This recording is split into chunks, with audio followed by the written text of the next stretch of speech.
I still have the apartment key. Not because I need it, the locks were changed months ago, but because some masochistic part of me needs the weight of it in my pocket. A reminder of the home I threw away for 45 minutes in a downtown loft with a man whose last name I never bothered to learn. My sister says I'm torturing myself. She's probably right. But torture feels appropriate when you've destroyed everything good in your life for absolutely nothing. It started with a job. Just a job. A senior marketing position at a tech startup in Austin that promised everything my old position didn't. Growth potential, stock options, a salary that would finally let us upgrade from our modest house in Round Rock to something closer to downtown. When I got the offer, David lifted me off my feet in our kitchen, spinning me around while our neighbor's dog barked through the fence. "This is it, baby," he said, his brown eyes shining with pride. "This is what you've been working for." David, my husband of 4 years. The man who brought me coffee in bed every morning, who recorded my favorite shows when I worked late, who still left little notes in my lunch bag like we were newlyweds. The man I betrayed for someone who turned out to collect women like baseball cards. But I'm getting ahead of myself. Let me tell you how I systematically destroyed the best thing that ever happened to me, all while convincing myself I was the victim. The new job was everything I'd hoped for, at first. Modern offices in a converted warehouse, kombucha on tap, standing desks, the whole Austin tech scene package. My team was young, dynamic, hungry. I felt energized in a way I hadn't in years. "Look at you," David said after my first week, watching me practically bounce around our bedroom as I got ready for bed. "I haven't seen you this excited about work since ever," I finished, grinning. "David, this place is incredible. The opportunities, the people, the culture. It's like they actually want you to succeed." He pulled me onto the bed, kissing my forehead. "Just don't forget about us regular folks when you're running the company." "Never," I promised, meaning it completely. The first month was a blur of onboarding, learning new systems, meeting clients. I threw myself into it completely, determined to prove they'd made the right choice. I started staying an extra 30 minutes to finish projects, then an hour. David never complained, just adjusted dinner plans and kept my plate warm. "You sure they're paying you for all this overtime?" he asked one night as I stumbled in at 9 p.m. "It's not about the money," I explained, kicking off my heels. "It's about showing initiative, making an impression." "Just don't burn yourself out," he said, rubbing my feet as we watched Netflix. "The company won't love you back." I laughed at that. If only I'd listened. By month 2, I'd established myself as the go-getter, the one who'd take on extra projects, stay late, come in early. My manager, Sandra, praised my dedication in team meetings. My coworkers started coming to me for advice. I felt important, valued, seen in a way that my old job had never provided. That's when I met him. Landon, senior developer, office charmer, and as I'd learned too late, the startup's unofficial welcome wagon to new female employees. He introduced himself during a late evening when I was alone in the office, struggling with our project management software. "You look ready to throw that laptop out the window," he said, appearing at my desk with 2 craft beers from the office fridge. I looked up to find a man who belonged in a magazine, spread about Austin's hottest entrepreneurs. Tall and lean, with a perfectly sculpted beard, he wore a flannel shirt that probably cost more than my entire outfit. His smartwatch, some limited edition thing I'd later hear beeping at the worst possible moments, probably cost more than my car payment. "The learning curve is steep," I admitted, accepting the beer. My thumb instinctively brushed against the wedding ring on my other hand, a small, useless gesture of loyalty even as I said yes to him. "Here, let me show you a shortcut," he said, pulling up a chair next to mine. Close, too close. I could smell his cologne, something expensive and woody. For the next hour, he walked me through the system, his arm occasionally brushing mine, his breath warm on my neck as he leaned in to point at the screen. I told myself the goosebumps were from the air conditioning. "You're a quick learner," he said as we finished. "Most people take weeks to get this." "I have a good teacher," I replied, immediately regretting how flirty it sounded. "We should do this again," he said, standing up, stretching in a way that made his shirt ride up, revealing abs that belonged on a fitness Instagram. "I know all the tricks around here." "I bet you do," I thought, but said, "That would be helpful, thanks." I drove home that night feeling unsettled. I'd done nothing wrong, just accepted help from a coworker. So why did I feel guilty when David asked how my day was? "Long," I said, not mentioning the beer, the close proximity. The way Landon's laugh made my stomach flutter. "But productive." The late nights became a pattern. At first it was coincidence. Landon and I just happened to be the last ones in the office. Then it became intentional. He'd swing by my desk around 6, ask if I needed help with anything. I always did, even when I didn't. "Your husband must be a patient man," Landon said one night as we worked side by side on a presentation. "He is," I said, my wedding ring feeling heavier than usual. "David's the best." "Lucky him," Landon murmured, his hand briefly covering mine on the mouse. "And lucky you." I pulled my hand away but didn't leave. That should have been my first warning sign, not about Landon, but about myself. I was already making excuses, already choosing the attention of an attractive stranger over the love of my husband. David started picking me up from work, concerned about me taking Ubers so late. The first time Landon walked me out, and I watched my husband size him up through the car window. Two men from different worlds. David in his sensible Honda, the "I voted" sticker still peeling on the bumper, wearing the polo shirt from his job at the credit union.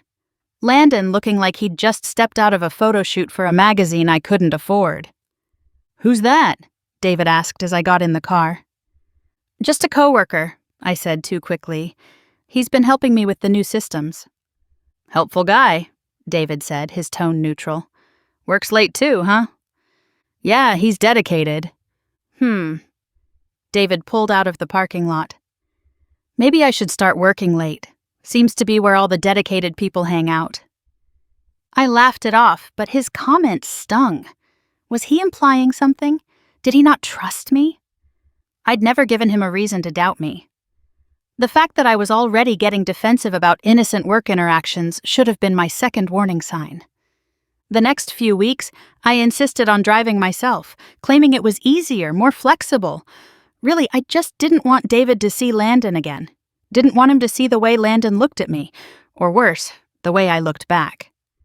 "You're different lately," David said one Saturday morning as we had breakfast at our favorite diner. "Distracted." "Just work stuff," I said, scrolling through my phone. Landon had texted about a work thing on Monday. The anticipation was already building. "Christina," David said, gently taking my phone and setting it aside. "Talk to me. Are you happy?" "Of course I'm happy," I snapped, reaching for my phone. "Why wouldn't I be?" "I don't know, that's why I'm asking."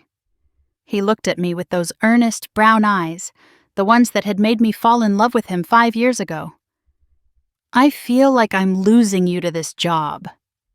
"That's ridiculous," I said. "You're being paranoid." "Am I? When's the last time we had a real conversation? When's the last time we made love?" I felt heat rise to my cheeks. "That's not fair. I'm trying to establish myself. This is important to me." "You're important to me," he said quietly. "But I'm starting to wonder if I'm still important to you." "Of course you are," I said. But even I could hear how hollow it sounded. The truth was, I'd been pulling away for weeks, comparing David to Landon in every way. David was safe, predictable, comfortable. Landon was exciting, dangerous, new. The breaking point came during a company happy hour. Spouses were invited, but I told David it was employees only. Another lie that came too easily. After a few drinks, Landon and I ended up on the rooftop terrace, Austin's skyline glittering around us. "You know everyone thinks we're sleeping together," he said, standing close enough that I could feel the heat from his body. "That's ridiculous," I said, taking another sip of wine. Is it? He turned to face me. The late nights, the looks, the way you blush when I walk by your desk. I don't blush, I protested, blushing. You're doing it right now. He reached out, tucking a strand of hair behind my ear. It's adorable. Landon, I'm married. I know, he said, his hand still lingering near my face. But are you happy? The question echoed David's from weeks ago, but this time with liquid courage and Landon's green eyes locked on mine, I found myself saying, I don't know. I could make you happy, he murmured, leaning closer. Very happy. I should have walked away. Should have gone home to my husband, who was probably meal prepping for the week, making extra of my favorite chicken because he knew I'd been too busy to eat properly. Instead, I let Landon kiss me, right there on the terrace, where any of my coworkers could have seen. The kiss was everything David's kisses weren't anymore. Urgent, demanding, dangerous. When we finally broke apart, I was breathless and horrified in equal measure. I have to go, I stammered, grabbing my purse. Christina, wait! But I was already fleeing, my heels clicking against the concrete as I ran to my car. I sat in the parking garage for 20 minutes, trying to stop shaking. I'd kissed another man. I'd betrayed David. Everything could unravel because of one moment of weakness.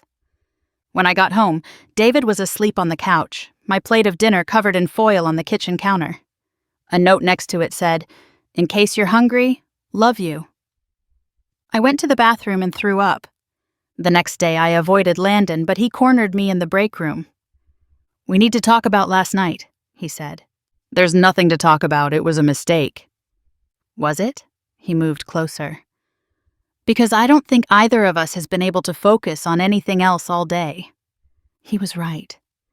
I'd thought about the kiss constantly, replaying it, imagining what might have happened if I hadn't run. "I'm married," I repeated weakly. "To someone who doesn't appreciate what he has," Landon countered. "When's the last time he looked at you the way I'm looking at you right now?" "You don't know anything about my marriage. I know you're here until 9 every night instead of being home with him. I know you light up when you see me in a way you probably haven't for him in years. I know you kissed me back." Every word was true, and I hated him for saying it, hated myself more for not denying it. "One drink," he said, "after work, just to talk. If you still think it's a mistake after that, I'll back off, I promise." I should have said no. I should have gone home to David, confessed everything, begged for forgiveness. Instead, I heard myself saying, "One drink." One drink turned into 3. 3 turned into his hand on my thigh in the Uber. That turned into me in his downtown loft, doing things I'd only done with one other man in my life. Afterwards, lying in his bed looking at the exposed brick ceiling, I felt nothing like I'd expected. No satisfaction, no cosmic connection. Just hollow guilt and the knowledge that I'd crossed a line I could never uncross. "I should go," I said, already reaching for my clothes. "Stay," Landon murmured, pulling me back. "Tell him you had to work late."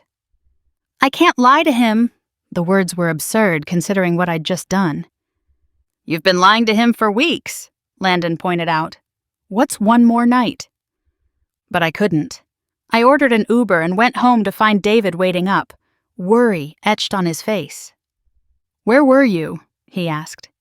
"I called the office. Security said everyone had left hours ago." I started, then stopped. I couldn't do it. Couldn't look into those trusting eyes and lie again.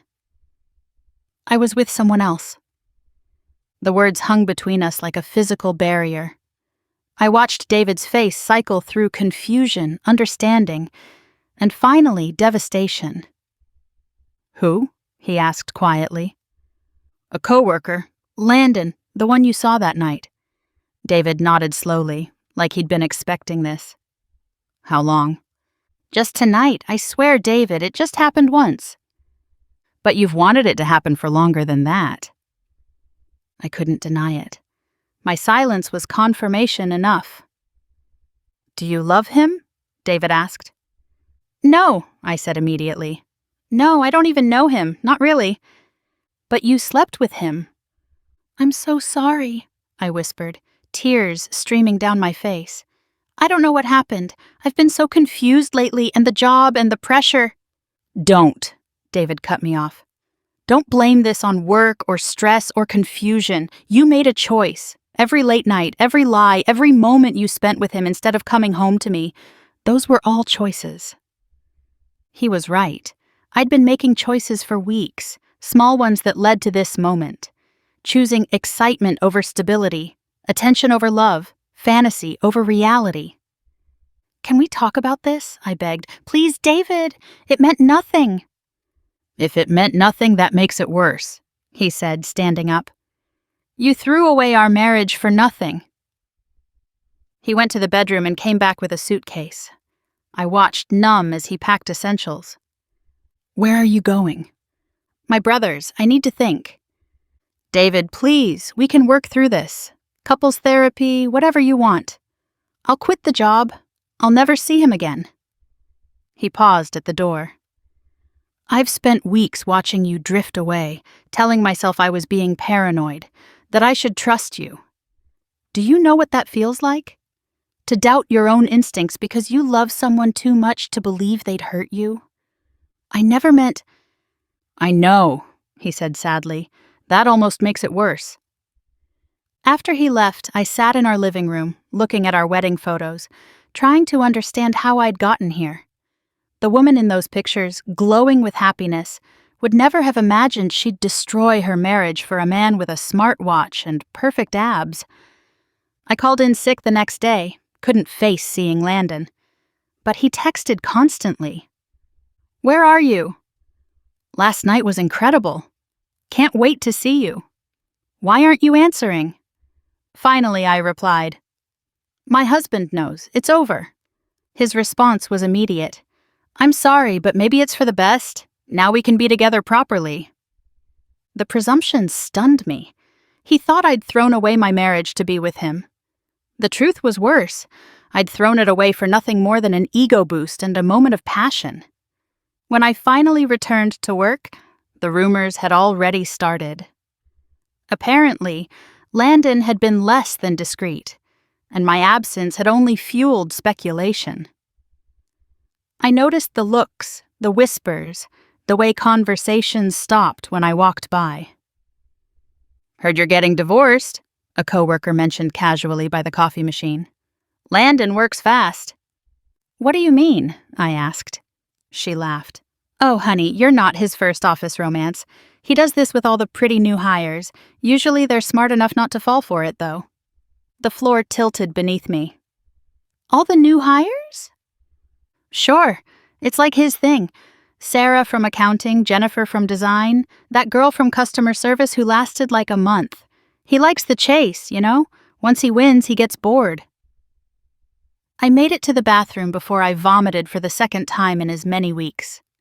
Over the following days, I pieced together Landon's pattern. He was the office predator, charming and persistent, targeting women who seemed vulnerable or eager to prove themselves. The late-night help sessions, the compliments, the drinks, it was all a well-rehearsed routine. I wasn't special. I was just the latest in a long line. When I confronted him, he didn't even deny it. Come on, Christina, he said, that easy smile still in place. We had fun. Don't make it more than it was. I lost my husband because of you. You lost your husband because of you, he corrected. I didn't force you to do anything. You wanted it as much as I did. The worst part was, he was right. I'd wanted the attention, the excitement, the validation that someone who looked like him could want someone like me. I'd been so blinded by his interest that I'd failed to see what was right in front of me, a good man who loved me completely. David filed for divorce the next week. He was fair, generous even, letting me keep the car, not asking for alimony despite making less than me. His kindness made it worse somehow. I would have preferred anger, accusations, something that let me feel like less of a villain. I don't understand, I said during one of our few conversations. How can you be so calm about this? Because I've had time to think, he said. And I realized something. You didn't just cheat on me, Christina. You've been checking out of our marriage for months. The affair was just the final symptom of a disease that had already taken hold. What disease? Selfishness? Entitlement? This idea that you deserved more than what we had, that I wasn't enough for you anymore. His words cut deep because they were true. Somewhere along the way, I'd started seeing David as an obstacle to the life I thought I wanted, instead of the foundation of the life I'd built. I loved you, I whispered. I know, he said. But you loved the idea of something new more. The divorce was finalized quickly.